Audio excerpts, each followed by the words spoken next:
हरे कृष्णा। पहला अध्याय में अर्जुन युद्ध करूं या नहीं करूं निर्णय नहीं ले पाए, तो अपना गांडीव धनुष को रथ पर रख लिया। अभी हम दूसरा अध्याय पढ़ेंगे। दूसरा अध्याय का नाम है गीता का सार। भगवत गीता में 18 अध्याय है। पहला अध्याय जो है आउटलाइन है, दोनों पक्ष में सैन्य युद्ध के लिए तैयार है, युद्ध का स्थिति के बारे में चर्चा हुई है। तीसरा अध्याय से भगवत गीता प्रारंभ होता है, 17वां अध्याय तक है। तीसरा अध्याय से लेकर 6वां अध्याय तक कर्मयोग और अष्टांग योग के बारे में वर्णन है। 6वां अध्याय से लेकर 12वां अध्याय तक जो है वो भक्ति योग के बारे में वर्णन है। 13वां अध्याय से लेकर 17वां अध्याय तक ज्ञान योग के बारे में वर्णन है। और 18वां अध्याय जो है वो कंक्लूजन है, जिसको उपसंहार कहा जाता है। दूसरा अध्याय जो है गीता का सार है, जो हम आगे जाकर तीसरा अध्याय, चौथा अध्याय, ऐसा 17वां अध्याय तक वर्णन है, और थोड़ा थोड़ा करके सार के रूप में दूसरा अध्याय में वर्णन है। आइए हम देखते हैं कि संजय धृतराष्ट्र को पहला श्लोक में क्या कहता है। त्वं तथा कृपयाविष्टम् अश्रुपूर्णकुलेक्षणम् विषिदन्तम् इदं वाक्यम उवाच मधुसूदन। संजय ने कहा, करुणा व्याप्त शोकयुक्त अश्रुपूरित नेत्र वाले अर्जुन को देखकर भगवान कृष्ण ने ये शब्द कहे। तो प्रभुपाद तात्पर्य में लिखते हैं कि भौतिक पदार्थ के प्रति करुणा, शोक तथा अश्रु, ये सब असली आत्मा को न जानने का लक्षण है। इस श्लोक में मधुसूदन कहा गया, चर्चा किए थे मधुसूदन शब्द का अर्थ क्या है। भगवान का नाम मधुसूदन है, जो मधु नामक राक्षस को भगवान ने बद्ध किए। तो यहाँ अर्जुन संबोधित कर रहे कि हे मधुसूदन, आपने मधु नामक राक्षस को बद्ध किया था, ते मेरा अज्ञान रूपी राक्षस जो हृदय में बैठा हुआ है उसको बद्ध करे, ज्ञान दीजिए। क्योंकि उस राक्षस ने कर्तव्य से विमुख कर रखा है। क्षत्रिय है, उसका कर्तव्य युद्ध करना है, लेकिन वो युद्ध नहीं कर रहा है, कर्तव्य से तो विमुख हो चुका है ना। तो कर्तव्य क्या है समझना चाहिए व्यक्ति को। अभी परिवार के प्रति कर्तव्य होता है, भाई भाई के प्रति कर्तव्य होता है, भाई बहन के प्रति कर्तव्य होता है, माता पिता के प्रति कर्तव्य होता है, समाज के प्रति क्या कर्तव्य है, देश के प्रति हमारा क्या कर्तव्य है। तो प्रत्येक क्षेत्र में अपना कर्तव्य होता है। एक बच्चे का क्या कर्तव्य है, पढ़ाई करना है। तो ऐसा ही क्षेत्रीय को युद्ध करना उसका कर्तव्य है, और युद्ध से विमुख है। इसीलिए हे मधुसूदन, जो मधु नामक राक्षस, अज्ञान रूपी राक्षस इधर बैठा हुआ है, उसका वध कर लीजिए। कोई व्यक्ति डूब रहा है और डूबते हुए कपड़े को बचाना, कोई बचाना हुआ, उसी प्रकार इस संसार में जीवात्मा डूब रहा है, अनेक प्रकार शरीर धारण कर रहा है। आत्मा को बचाना ये असली करुणा। तो शरीर तो नश्वर है, कभी भी मृत्यु हो सकता है। डूबते हुए मनुष्य के वस्त्रों के लिए करुणा मूर्खता होगी। तो अज्ञान सागर में गिरे हुए मनुष्य को केवल उनके बाहरी पहनावे या स्थूल शरीर को रक्षा करके नहीं बचाया जा सकता। स्थूल शरीर का हम रक्षा नहीं कर सकते। स्थूल शरीर कभी भी नष्ट हो सकता है। भगवत गीता का ज्ञान हम सोचते हैं अर्जुन के लिए है, अर्जुन शोक से बैठा था। नहीं, ये ज्ञान अर्जुन के लिए नहीं है, ये हमारे लिए भगवान ज्ञान देते हैं। इस भौतिक जगत में जो भी है उनके लिए ये ज्ञान। कैसे? जैसा एक सास होती है, बहू को सीधा सीधा डांट नहीं सकती है, तो अपना बेटी को माध्यम बनाती है। तो उसी प्रकार कृष्ण तो भगवान का नित्य संगी है, मित्र है। अर्जुन को भगवान माध्यम बनाकर हमें शिक्षा दे रहे हैं। अर्जुन को भगवान ने माध्यम बनाया और पूरे मानव समाज के लिए भगवान ने भगवत गीता का ज्ञान दिया। ये दूसरा श्लोक है, बताते हैं श्री भगवान उवाच कुतस्ता कस्मलम इदम विषमे समुपस्थितम अनार्यम जुष्टम अस्वर्ग्यम अकीर्तिकर्म अर्जुन। श्री भगवान ने कहा, हे अर्जुन, तुम्हारे मन में यह कल्मश आया कैसे? यह उस मनुष्य के लिए तानिक भी शोभा नहीं देती है, तानिक भी अनुकूल नहीं है। जीवन के मूल्यों को जानता हो, इससे उच्च लोक की नहीं अपितु अपयश की प्राप्ति होती है। जब योद्धा युद्ध करके युद्ध भूमि में शरीर त्यागता है तो उसको स्वर्गलोक प्राप्ति होती है। जो वीर गति को प्राप्त करता है सीधा स्वर्गलोक में जाता है। अगर योद्धा युद्ध करके विजय प्राप्त करता है, मर्त्युलोक का राजा बनता है। योद्धा का जीत में भी लाभ है और हारने से भी लाभ है। हार गया तो सीधा मृत्यु हो गया तो सीधा स्वर्गलोक जाएगा, अगर जीत लिया तो राजा बनकर जिएगा। एक मिलिट्री मैन युद्ध करते करते अगर उसने बॉर्डर पे मर गया तो उसको सब प्रकार के फैसिलिटी से सरकार देता है।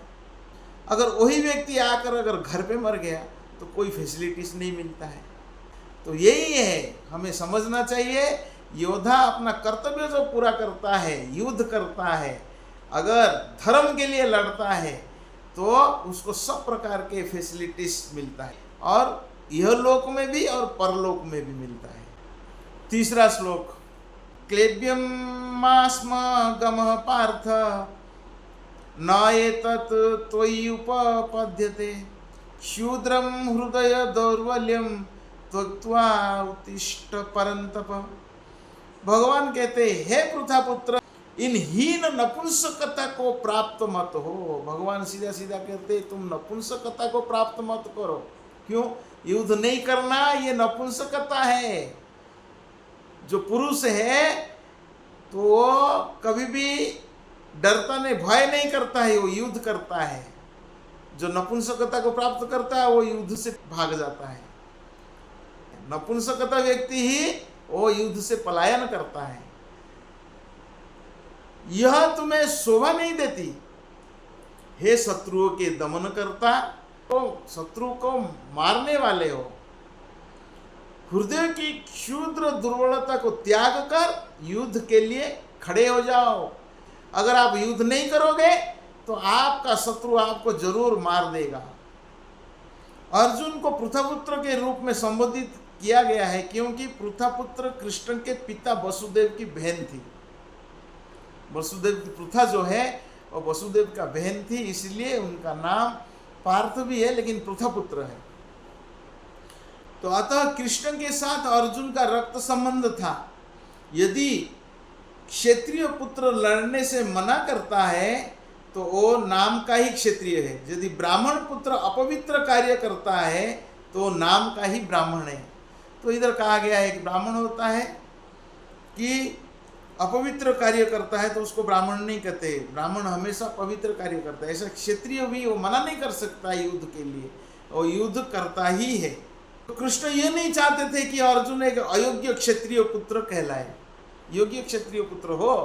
अर्जुन उवाच कथम भीष्मम अहम संख्ये द्रोणम च मधुसूदन ईशुभि प्रतीयतस्यामि पूजाराव हरिसूदन।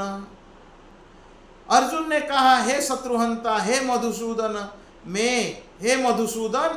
मैं युद्ध भूमि में किस तरह भीष्म तथा द्रोण जैसे पूजनीय व्यक्तियों को पर उलटकर बाण चलाऊंगा।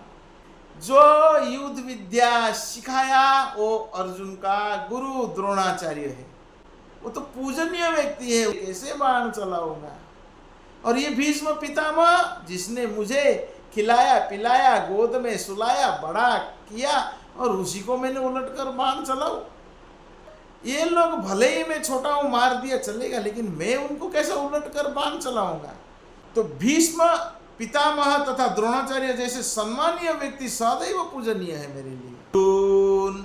अहत्वा हि महानुभावान् श्रेयो भोक्तुं भक्ष्यम् अपीह लोके हत्वार्थ कामास्तु गुरुर्निहैव भुंजीय भोगान् रुधिर प्रदिग्धान।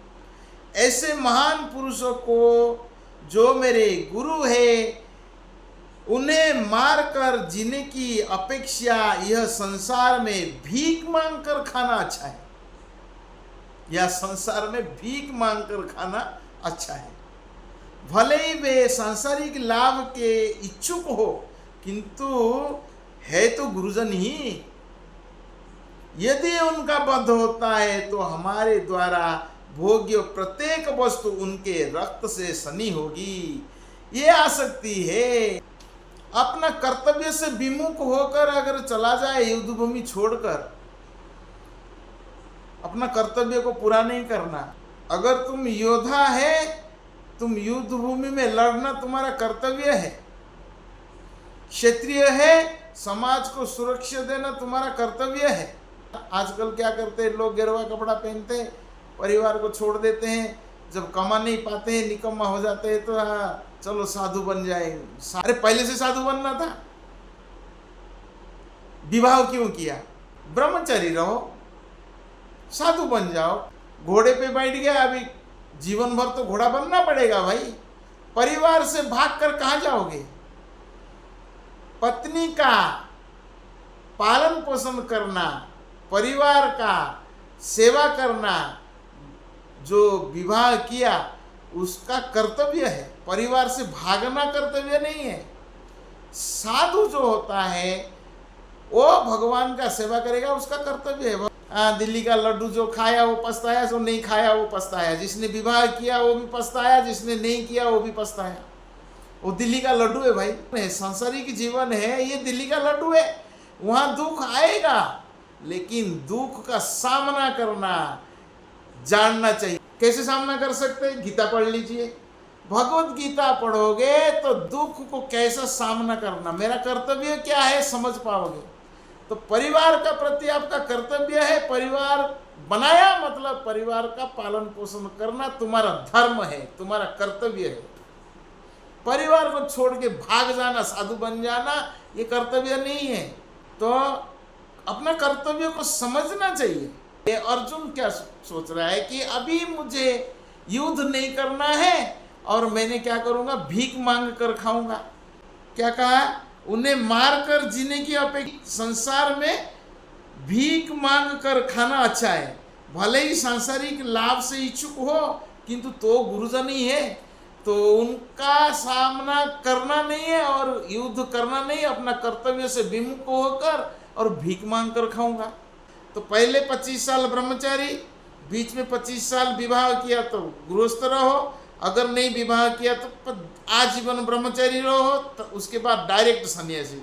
नहीं तो 25 साल विवाह कर लिया, 25 साल गृहस्थ रहो, फिर 50 के बाद वानप्रस्थ 25 साल, और 25 साल जो आखिर का है वो सन्यासी के लिए सन्यासी रहना है। 100 साल अगर 100 साल जियोगे। शास्त्र के अनुसार ऐसा गुरु जो निंद कर्म में रत हो और जो विवेक शून्य हो त्याज्य है। अगर गुरु का कार्य नहीं कर रहे हैं तो उस गुरु को स्वीकार नहीं करना चाहिए। आप बोलेंगे गुरु कैसे? जो गुरु भगवान का आदेश का नहीं मानता है तो उसको हमें भी नहीं मानना चाहिए। बलि महाराज का एग्जाम्पल है, उदाहरण है। बलि महाराज यज्ञ कर रहे थे, साक्षात भगवान प्रकट हो गए। शुक्राचार्य ने कहा, हे बलि, ये तो स्वयं विष्णु है, सब कुछ हरण करके ले जाएगा, ये हरि है। वामन देव भगवान जब प्रकट हो गए यज्ञ में तो 3 कदम जमीन मांगा। कितना मांगा? 3 कदम जमीन। पहला कदम धरती को माप लिया, दूसरा कदम आसमान को माप लिया, और तीसरा कदम कहाँ रखूं? स्वयं बलि अपना सर्वस्व समर्पित कर लिए। तो सब कुछ बलि का हरण कर लिए। तो शुक्राचार्य रोक रहा था, ये विष्णु सब ले जाएगा। तो ऐसे गुरु को बलि महाराज ने त्याग दिया। शास्त्र का उदाहरण है। तो निंदनीय गुरु जो आत्म साक्षात्कार का ज्ञान नहीं देता है, शरीर के लिए ज्ञान देता है, तो वो निंदनीय गुरु है। ऐसे को हम त्याग सकते हैं। तो दुर्योधन के आर्थिक सहायता लेने के कारण भीष्म तथा द्रोण उनका पक्ष लेने के लिए बाध्य थे, यद्यपि केवल आर्थिक लाभ से ऐसा करना उनके लिए उचित न था। तो यहां बताते ऐसी दशा में वे आचार्य का सम्मान खो बैठे थे। तो 6वां श्लोक है, हम यह भी नहीं जानते कि हमारे लिए क्या श्रेष्ठ है, उनको जीतना या उनके द्वारा जीते जाना। यदि हम धृतराष्ट्र के पुत्र का वध कर देते हैं तो हमें जीवित रहने की आवश्यकता नहीं है, फिर भी वे युद्ध भूमि में हमारे समक्ष खड़े हैं। और तुरंत अगले श्लोक में कह रहे हैं अर्जुन की, मैं अभी आपका शिष्य बन चुका हूं, कृपया मुझे शिक्षा दे।